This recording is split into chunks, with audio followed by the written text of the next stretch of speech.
வணக்கம், good morning, happy morning, wonderful morning.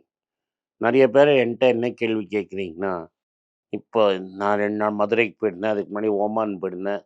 இந்த மீட்டிங்லலாம் என்ன கேட்குறாங்கன்னா, என் பசங்களுக்கு நான் எது மாதிரி கைட் பண்ணணும்? எந்த கேரியர் சூஸ் பண்ணணும்? அதுக்கு நாங்க என்ன படிப்பு படிச்சா போறோம்?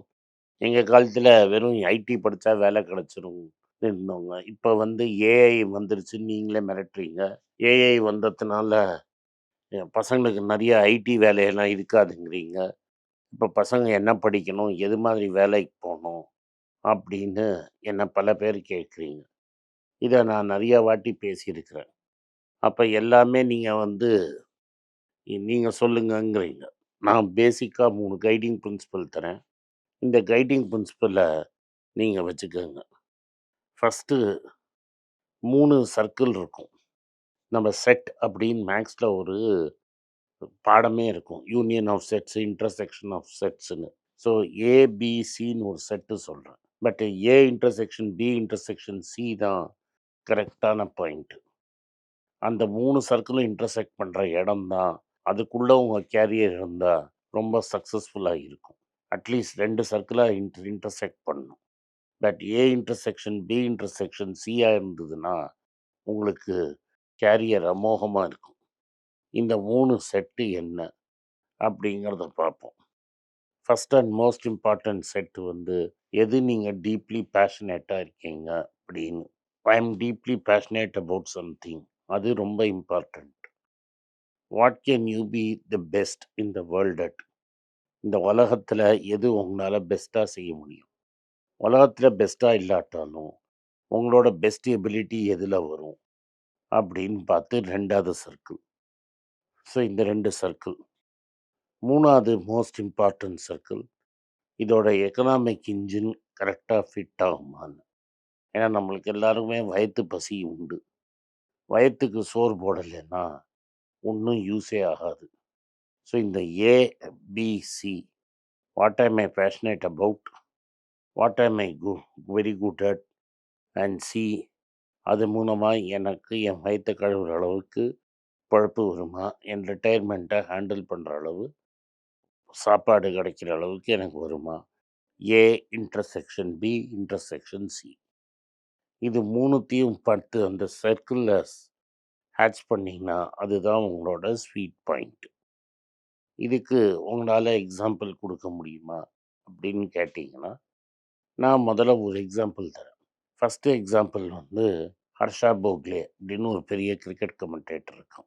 அவனை போய் நீங்கள் ரிசர்ச் பண்ணி பாருங்கள். அவன் deeply passionate about cricket.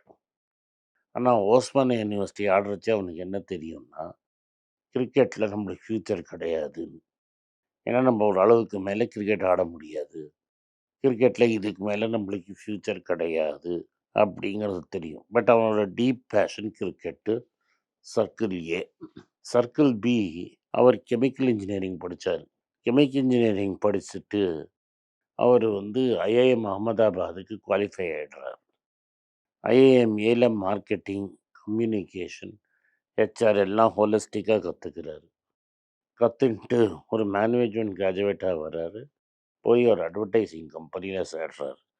So ABC, what I'm I passionate about cricket, what I'm I good at strategy, communication, HR, ad ஏஜென்ட்டார்.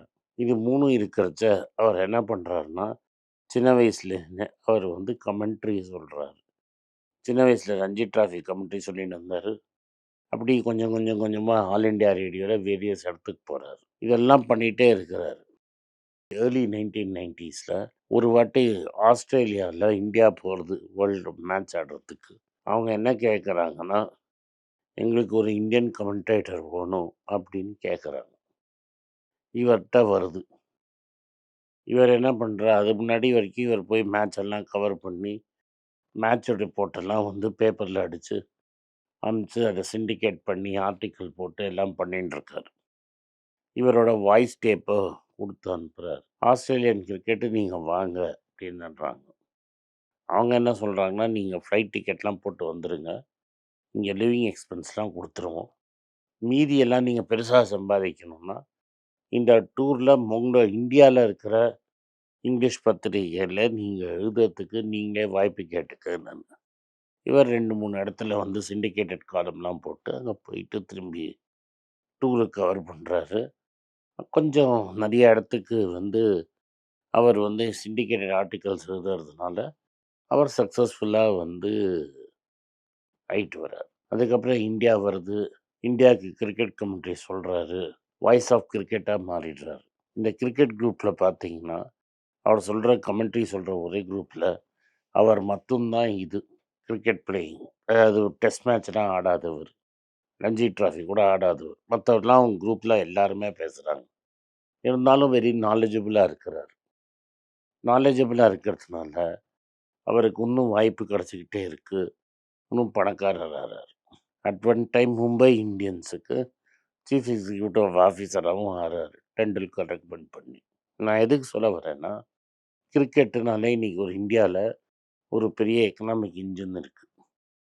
அதே சமயத்தில் அவர் டீப்லி பேஷனேட் அபவுட் கிரிக்கெட்டு. ஒரு ப்ராடக்ட் எப்படி ப்ளேஸ் பண்ணணும், எப்படி காசு பண்ணணும், எப்படி அதை பற்றி பேசணும், அதெல்லாம் அவர் கற்றுக்கிட்டது ஐஏஎம் அகமதாபாத்தில். அது மற்ற கம்பெனியில் போய் வேறு அடாப்ட் பண்ணாலும் அவர் டீப்லி பேஷனேட்டாக இருக்கிற கேமில் பற்றி அதை அவர் பேசுறதுனால அவர் அதையும் கரெக்டாக பண்ணிடுறார். இப்போ ஏபிசி இந்த சைக்கிள் 3ம் சேர்ந்து ஒரு இடத்துல மீட் ஆகுது. அதுதான் A intersection B intersection C. ஏன்னா கிரிக்கெட் வந்து இந்தியாவில் ரொம்ப பாப்புலர் ஆகிடுது. எல்லாரும் காசு பண்ண ஆரம்பிக்கிறாங்க. ஸோ அதில் இவர் இந்த பூமில் ரொம்ப சக்ஸஸ்ஃபுல்லாக இருக்கார். பல பேரை இவங்க ட்ரை பண்ணி அது சக்ஸஸ்ஃபுல் ஆகாமல் அவர் மாதிரி ஈக்குவலாக கமெண்ட்ரி சொல்ல தெரியாமல் ஏதாவது ஒன்று கேப் விட்டு இவருக்கு சான்ஸ் கிடச்சிக்கிட்டே இருக்குது. அவர் இடத்துல சொல்லுவார், என்னோடய சைல்ட்ஹுட்டில் ஹீரோஸாக இருந்தவங்களோடலாம் இன்றைக்கி ஒரே இடத்துல உட்காந்து சமபோஜனை பண்ணுறாருங்கிறது அவருக்கு ரொம்ப இன்ட்ரெஸ்டிங்காக இருக்குது. இது எல்லாமே நீங்கள் எப்படி கால்குலேட் பண்ணி எப்படி மூவ் பண்ணுறீங்கிறீங்க. அவர் ட்ரெடிஷ்னல் ஐடி கேரியரை சூஸ் பண்ணியிருந்தார்னா மேபி இன்னும் பணம் சம்பாதிச்சிருப்பாரா இருக்கும். ஆனால் அவர் பேஷனை ரீச் ஆகிருக்காது. இதில் 3த்தையும் டச் பண்ணி பண்ணுறது தான் அவரோட ரூட் ஆஃப் சக்ஸஸ். இதுதான் இக்கிகைலி சொல்லுது. அதனால உங்கள் மாரல் காம்பஸை கண்டுபிடிக்கிறதுக்கு இந்த 3 டெஸ்ட்டை நீங்கள் வச்சுக்கோங்க. இந்த டெஸ்ட்டு யூஸ் பண்ணால் உங்கள் பையனுக்கே புரியும் அவன் பண்ணுறது கரெக்டாக தப்பான்னு. இல்லை பொண்ணுங்களுக்கும் புரியும் பண்ணுறது கரெக்டாக தப்பான்னு. ஸோ இது வெறும் ஒரு எக்ஸாம்பிள் தான் எடுத்தேன். இதுலேயே வந்து வேறு பேர் பேஷனட்டாக ஃபுட்டு மேலே, ட்ராவல் மேலே, மற்ற நாலேஜ் ஷேரிங்லலாம் காமிச்சு லைஃப்பில் ரொம்ப சக்ஸஸ்ஃபுல்லாக ஆகிறாங்க. இது எல்லாமே உங்களுக்கு நல்ல ஐடியா கொடுக்கும். அதனால் கேரக்டர் ஏ என்ன, உங்கள் பேஷன் என்ன, பி நீங்கள் வேலை செய்கிறது என்ன, சி நீங்கள் வந்து எப்படி உங்கள் எக்கனாமிக்ஸை மேனேஜ் பண்ணுவீங்க, அது வரைக்கும் எல்லாமே இம்பார்ட்டண்ட்டு. இந்த 2த்தில் ஒரு சக்கரம் மிஸ் ஆனாலும் வண்டி கூட சாஞ்சிரும். வண்டி குடம் சாஞ்சுதுன்னா நம்மளுக்கு தான் டிஸ்அட்வான்டேஜ். அதனால் இந்த 3 சர்க்கிளையும் கரெக்டாக பாருங்கள்.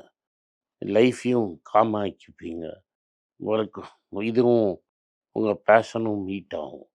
இப்போ இருக்கிற வேலை உங்களுக்கு இது செட் ஆகலைனாலும் மற்றபடி இதுதான் best way of doing things. நன்றி, வணக்கம். இந்த வீடியோ உங்களுக்கு பிடிச்சிருந்தா வீடியோவை லைக் பண்ணுங்கள், எங்கள் சேனலை சப்ஸ்கிரைப் பண்ணுங்கள், பெல் நோட்டிஃபிகேஷன் தட்டுங்க. இந்த வீடியோ முடிஞ்சால் உங்கள் சொந்தக்காரங்களுக்கும் ஃப்ரெண்ட்ஸுக்கும் அனுப்புங்க. நன்றி, வணக்கம். வணக்கம். எனக்கு ஒரு விஷயத்தை அட்டென்ஷனுக்கு கொண்டு வந்திருக்காங்க. என்னோட ஏஐ ஜென்ரேட்டட் இமேஜை பார்த்து யாரோ ட்ரேடிங்க்கு பணம் கொடுத்து ஏமாந்துருக்காங்க. ப்ளீஸ், உங்களுக்கு நான் பல தடவை சொல்லிட்டேன், இப்பவும் சொல்கிறேன், நான் யார்கிட்டையும் பணம் டைரெக்டாக வாங்குறது இல்லை, அப்பாயின்மெண்ட் பார்க்குறதே கிடையாது.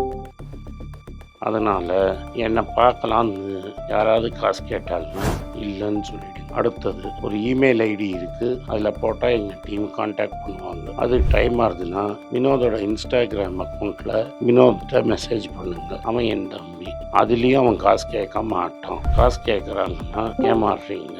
யார் என்ன சொன்னாலும் கம்பெனிக்கு செபி அல்லது ஐஆர்டிஏ அல்லது ஆர்பிஐ ரெஜிஸ்ட்ரேஷன் இருக்கணும். இந்த 3 ரெஜிஸ்ட்ரேஷனில் ஏதாவது இருந்தால் தான் உங்களோட பணத்தை நீங்கள் கொடுக்கணும். நீங்கள் இன்கேஸ் ஆஃப் இன்சூரன்ஸ் டைரெக்டாக இன்சூரன்ஸ் கம்பெனிக்கு தான் கொடுக்கணும். இன்கேஸ் ஆஃப் ட்ரேடிங் நீங்களே புரோக்கர்கிட்ட போட்டு ட்ரேட் பண்ணணும். மியூச்சுவல் ஃபண்டும் கம்பெனிக்கு தான் கொடுக்கணும். த்ரூ எக்ஸ்சேஞ்சு நீங்கள் வாங்கிக்கலாம். இதெல்லாம் எதுக்கு நான் உங்களுக்கு சொல்கிறேன்னா, யாரையாவது சொல்கிறாங்கன்னு நம்பி ஏமாறாதீங்க.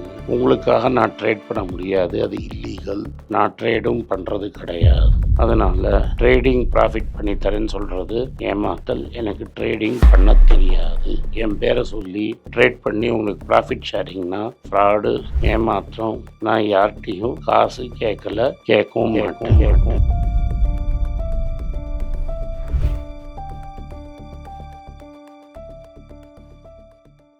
உங்கள் பேராதரவுக்கு மிக்க நன்றி. நான் டோட்டலாக 5 புஸ்தகங்கள் எழுதியிருக்கிறேன். 3 ஆங்கிலத்தில் எழுதியிருக்கிறேன். அதில் 2 தமிழாக மொழிபெயர்த்துருக்காங்க. ஸோ டோட்டலாக 5 புஸ்தகம் ஆச்சு. இந்த 5 புஸ்தகத்துக்கு ஹார்ட் காப்பி வேணும்னா நீங்கள் கீழே இருக்கிற வாட்ஸ்அப் நம்பருக்கு மெசேஜ் அனுப்பிச்சிங்கன்னா எங்கள் டீம் உங்களை கான்டாக்ட் பண்ணுவாங்க. இந்த 5 புஸ்தகங்களில் 3 புஸ்தகம் கிண்டலில் இருக்குது.